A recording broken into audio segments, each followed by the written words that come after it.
Gen Z आज के समय का सबसे ज़्यादा सर्चेबल टॉपिक। लोग जानना चाहते हैं कि आखिर ये जेनजी है क्या।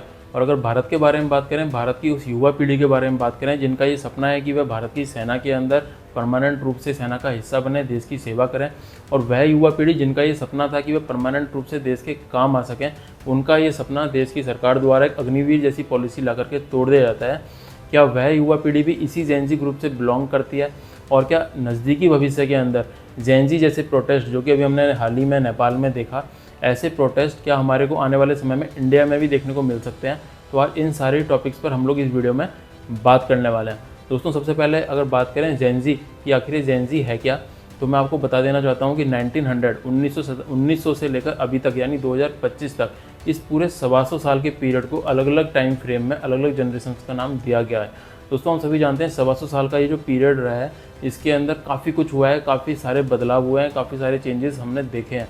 जैसे हिस्ट्री के सबसे बड़े बड़े जो वॉर्स हुए, वर्ल्ड वॉर 1, वर्ल्ड वॉर 2 भी इसी पीरियड के अंदर हुए। इसके बाद में बहुत सारे एक्सपेरिमेंट, काफ़ी सारे आविष्कार हुए, टेक्नोलॉजीज़ आई काफ़ी नई नई, और इस समय हम लोग एआई के समय में जी रहे हैं। तो ये 125 साल का जो पीरियड था, काफ़ी सारे यहाँ पर बदलाव हुए। तो इसी 125 साल के पीरियड को अलग अलग टाइम फ्रेम में अलग अलग नाम दिया गया है। जैसे कि अगर हम बात करें कि 1901 से लेकर 1927 तक का जो पीरियड रहा है, इस पूरे पीरियड को हम लोग द ग्रेटेस्ट जनरेशन के नाम से जानते हैं। ये जो ग्रेटेस्ट जनरेशन जो हम इसको बोलते हैं, ये इसलिए बोला जाता है क्योंकि ये जो पीरियड था 1901 से लेकर 1927 तक का जो पीरियड था, इस पीरियड के अंदर ही हिस्ट्री का सबसे बड़ा जो वॉर, वर्ल्ड वॉर 1 हुआ। और इस पीरियड के लोगों को ये माना जाता है कि इस पीरियड में सबसे ज़्यादा डिफ़िकल्टीज इन लोगों ने सही थी, और इन सारी डिफ़िकल्टीज से इन लोगों ने फेस करते हुए ये लोग आगे बढ़े अपनी लाइफ के अंदर, इसलिए इस जनरेशन को ग्रेटेस्ट जनरेशन के नाम से जाना जाता है।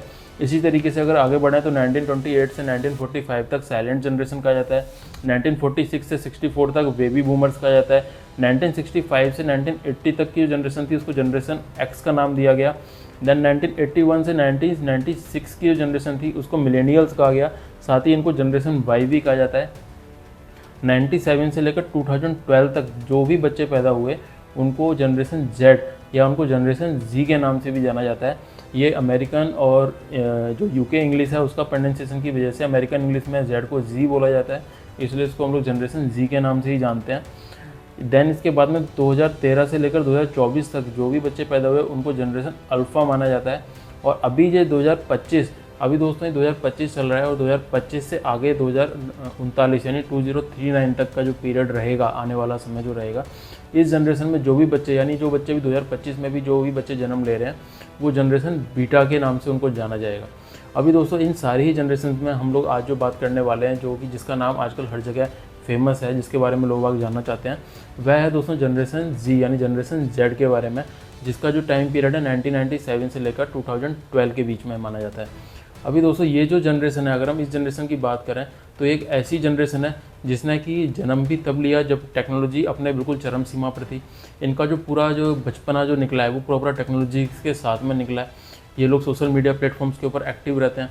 इन्होंने मोबाइल, कंप्यूटर और इंटरनेट का इन्होंने इस्तेमाल किया है अपने स्कूलिंग के अंदर, कॉलेजेस के अंदर। बचपन से लेकर आज तक ये लोग टेक्नोलॉजीज़ के साथ में पले बढ़े हैं। इसी तरह से इनका थॉट जो प्रोसेस है वो भी इनका अलग है, साथ ही इनका जो प्रोटेस्ट करने का जो तरीका है वो भी बाकी बच्चों से या बाकी जो जनरेशन है उनसे इनका तरीका बिल्कुल अलग है। क्योंकि अभी की ये लेटेस्ट जनरेशन है जो कि प्रोटेस्ट जैसे मामलों में भी हमारे को देखने को मिल रही है। इसके बाद की जो जनरेशन है, अगर हम जनरेशन बीटा की अगर हम लोग अल्फ़ा की अगर हम बात करते हैं, तो जनरेशन अल्फ़ा का जो टाइम पीरियड है वो आप देखेंगे 2013 से लेकर 2024 तक है। यानी वो जो बच्चे हैं वो भी इतने बड़े नहीं हुए हैं कि वो प्रोटेस्ट वगैरह में हिस्सा ले सकें। अभी ये जेनजी इतना फेमस आखिर हो क्यों रहा है? अभी दोस्तों अभी हाल ही में हमने कुछ टाइम पीरियड में ही देखा है कि अभी हमने स्टार्टिंग में श्रीलंका में देखा, फिर हमने बांग्लादेश में पिछले साल देखा, और अभी हमने लेटेस्ट में अभी हमने नेपाल में भी देखा है। यहाँ पर जितने भी प्रोटेस्ट हुए हैं, ये सारे जो प्रोटेस्ट किए गए हैं, विरोध प्रदर्शन किए गए हैं, ये सारे के सारे जेनजी द्वारा ही, जो जेनजी ग्रुप के जो बच्चे थे उनके द्वारा ही सारे प्रोटेस्ट किए गए। और उनके प्रोटेस्ट इतने खतरनाक थे, उस लेवल के थे कि इन सारे ही देशों के अंदर, तीनों ही देशों के अंदर सरकार तक को बदलना पड़ा। वहाँ पर आप यूँ कहें कि वहाँ पर तख्ता पलट भी हुआ है। अभी नेपाल में भी हमने देखा, अभी हाल ही का केस जो अभी नेपाल का हमने देखा है, नेपाल के अंदर भी जो जेनजी ग्रुप था उसने उस लेवल तक प्रोटेस्ट किया कि वहाँ पर सरकार तक का तख्ता पलट हुआ है।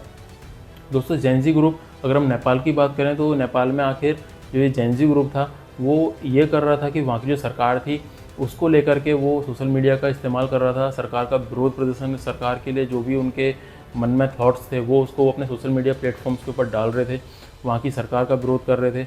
सरकार के जो बच्चे, उनके जो सरकारी जो मंत्री थे, उनके बच्चे जो विदेशों में जो पढ़ रहे थे, उनका वो वहाँ पर सोशल मीडिया के अंदर उसको मेंशन कर रहे थे। इस तरीके से वो अपना विरोध नेपाल के अंदर दिखा रहे थे। पर जैसे जैसे ये चीज़ें बढ़ती चली गई तो वहाँ की सरकार ने इन सारे ही सोशल मीडिया प्लेटफॉर्म्स के ऊपर, यूट्यूब, फेसबुक, ट्विटर, सबके ऊपर उन्होंने बैन कर दिया, केवल टिकटॉक को छोड़ करके।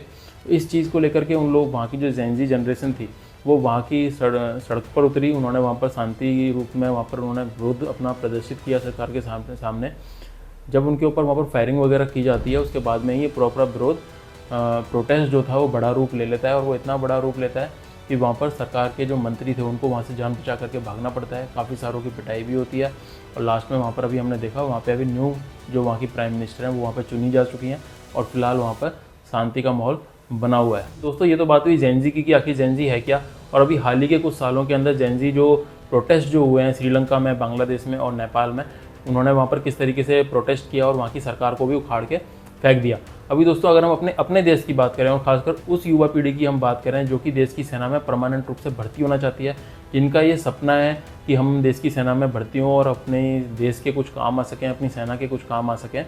अभी अगर हम उस पीढ़ी की अगर हम बात करते हैं तो जैसा कि हम सभी जानते हैं कि सेना में भर्ती होने के लिए जो आयु सीमा है वो है 17.5 से लेकर 20-21 साल तक, अलग अलग ट्रेड्स के हिसाब से एज ग्रुप होता है।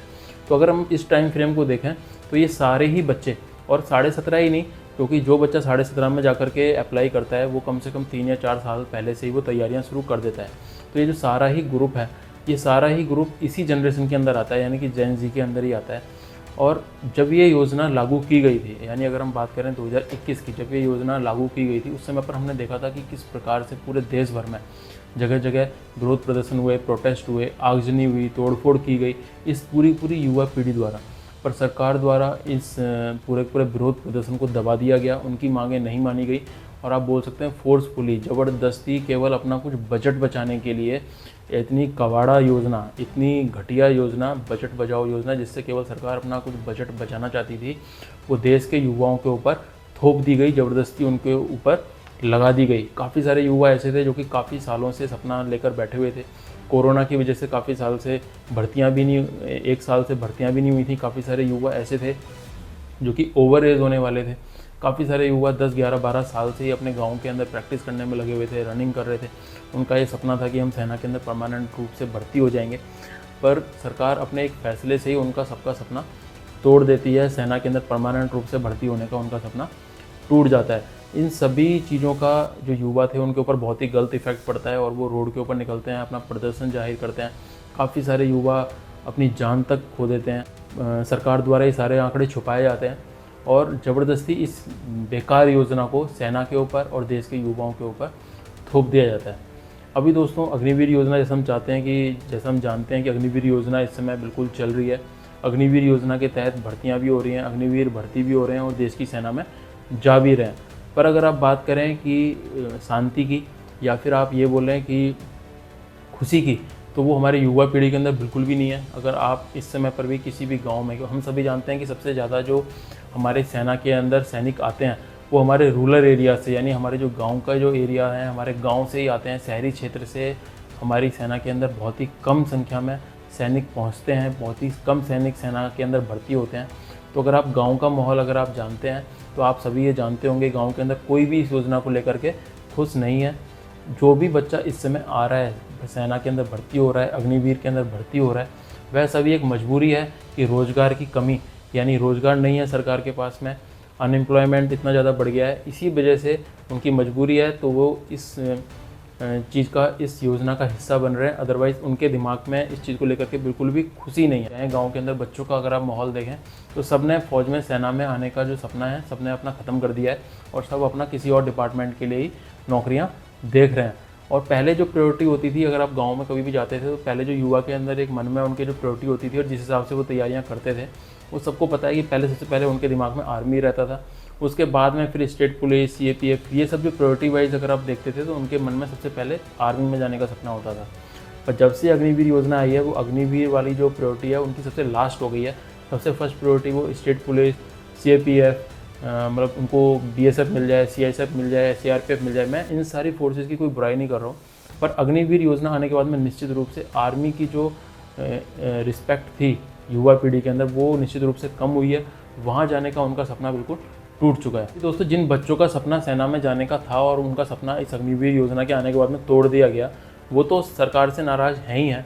वो अपना इस समय किसी और काम में लग गए हैं, उन्होंने कुछ और अपना पैसा चुन लिया है, अपना गांव में खेती बाड़ी कर रहे हैं। और जो बच्चे भर्ती हो भी रहे हैं, मजबूरी में वो जा रहे हैं, उनके पास में रोज़गार नहीं मिल रहा है, अनएम्प्लॉयमेंट इतना फैला हुआ है, जो जा रहे हैं वो भी सरकार से बिल्कुल भी खुश नहीं है, क्योंकि वो अपने पूरे ट्रेनिंग पीरियड में भी वो इसी टेंशन में घूमते रहते हैं कि हमारा 4 साल बाद होगा क्या। जब वो अपना रेजिमेंट और बटालियन में भी जाते हैं तो वहाँ पर भी उनको यही टेंशन रहती है कि हमारे को जो सम्मान मिलना चाहिए वो सम्मान नहीं मिल रहा है, ना मिलेगा। अभी हमने हाल ही में देखा, अभी 9 सितंबर को, इसी साल अभी 9 सितंबर को सियाचिन ग्लेशियर के अंदर हमारे 3 जवान बलिदान हो जाते हैं, शहीद हो जाते हैं। उन 3 जवानों में से जो हमारे 2 जवान थे वो अग्निवीर थे। अभी वो 3 जवान एक साथ एक ही तरीके से वहाँ पर शहीद होते हैं, अविलांच आता है और उसके अंदर वो तीनों जवान दब जाते हैं और तीनों की वहाँ पर डेथ हो जाती है। पर अब इनको तीनों को मिलने वाले, अगर हम वेलफेयर्स की बात करें, उनको जो सम्मान जो मिलना चाहिए उसकी हम बात करें, तो जो हमारा जो परमानेंट सैनिक जो शहीद हुआ है वहाँ पर, उसको एक वहाँ पर अलग सम्मान मिलेगा। उसकी जो फैमिली है उसको पूरे पूरे वो बेनिफिट्स मिलेंगे जो एक शहीद के सैनिक को मिलते हैं। और जो 2 हमारे अग्निवीर शहीद हुए हैं, वो उन 2 अग्निवीर सैनिकों के परिवार को वो सारे बेनिफिट्स नहीं मिलेंगे जो कि एक शहीद के परिवार को मिलने चाहिए। तो ये एक बहुत ही ज़्यादा बोल सकते हैं बिल्कुल नीची हरकत है सरकार द्वारा, सरकार की इस पॉलिसी द्वारा, कि एक ही जगह पर हमारे सैनिक शहीद होते हैं और उन सैनिकों को मरने के बाद भी उनके परिवार के साथ में भेदभाव किया जाता है। अभी दोस्तों हाल ही में हमने देखा, एक अयोध्या का अग्निवीर है जिसको जो कि भर्ती होता है और वो आर्टिलरी रेजिमेंट में जाता है और किसी ब्लास्ट के अंदर उसके हाथ की उंगली कट जाती है। उसको वहाँ से डिस्चार्ज भेजा जाता है, उसको बोर्ड आउट कर दिया जाता है। बोर्ड आउट करके आने के बाद अभी उसको तकरीबन 1 साल हो गया है, अभी तक उसको कोई भी बेनिफिट अग्निवीर वाले नहीं मिले।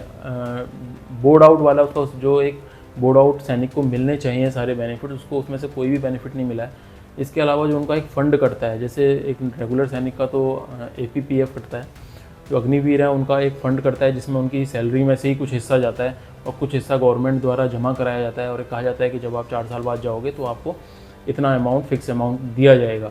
वो अमाउंट भी अभी तक उसको नहीं मिला है।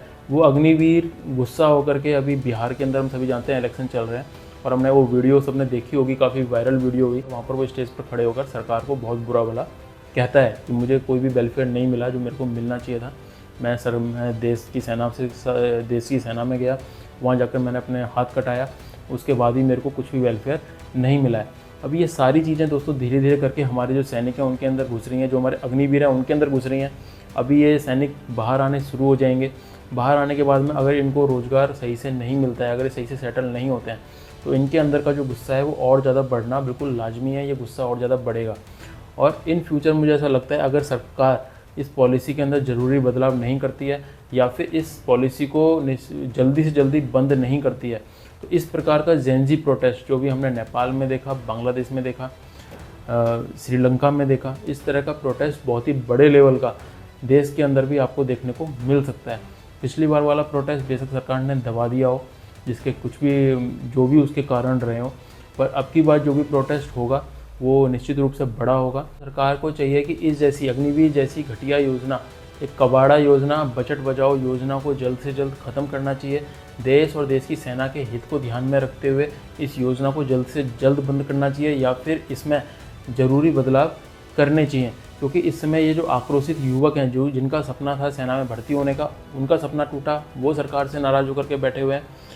जो हमारे अग्निवीर भर्ती होकर के जा रहे हैं वो भी सरकार से नाखुश हैं, उनको भी कोई भी बेनिफिट्स नहीं मिल रहे हैं, उनको भी वो सम्मान नहीं मिल रहा है। सेम काम वो कर रहे हैं, सेम काम एक परमानेंट सैनिक कर रहा है, पर उनके बीच में बहुत बड़ा भेदभाव सरकार द्वारा बना दिया गया है। उससे सारे ही अग्निवीर जो भी भर्ती हो रहे हैं या जो वहाँ पर शहीद हो रहे हैं, उनको बाकी अग्निवीर देख रहे हैं कि इनको कुछ भी नहीं मिल रहा है, सरकार द्वारा कुछ भी नहीं दिया जा रहा है, वो भी सरकार से आक्रोशित हैं। तो सरकार को इस चीज़ का इंतजार नहीं करना चाहिए कि दोबारा 2021 जैसा प्रोटेस्ट बढ़े, क्योंकि अब की बार शायद ये, मुझे पर्सनली ऐसा लगता है कि अब की बार ये प्रोटेस्ट अगर हुआ तो ये निश्चित रूप से बहुत ही बड़े लेवल पर होगा। तो सरकार को इस चीज़ का इंतजार नहीं करना चाहिए और ज़रूरी कदम उठाने चाहिए।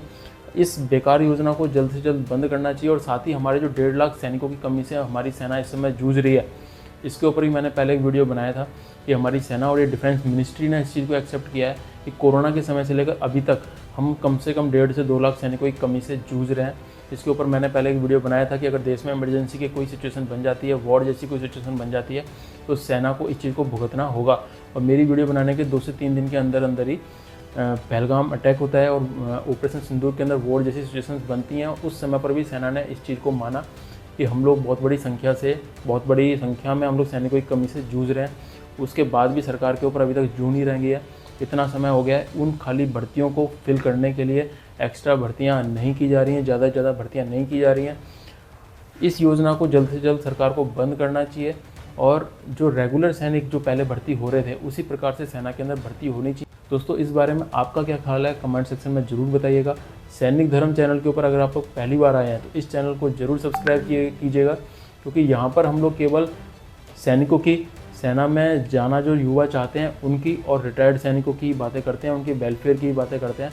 तो आप लोग अगर इस चैनल के ऊपर न्यू आए हैं तो इस चैनल को जरूर सब्सक्राइब करिएगा। मिलते हैं ऐसी नेक्स्ट यूज़फुल और इन्फॉर्मेटिव वीडियो के अंदर। तब तक के लिए जय हिंद, नमस्कार।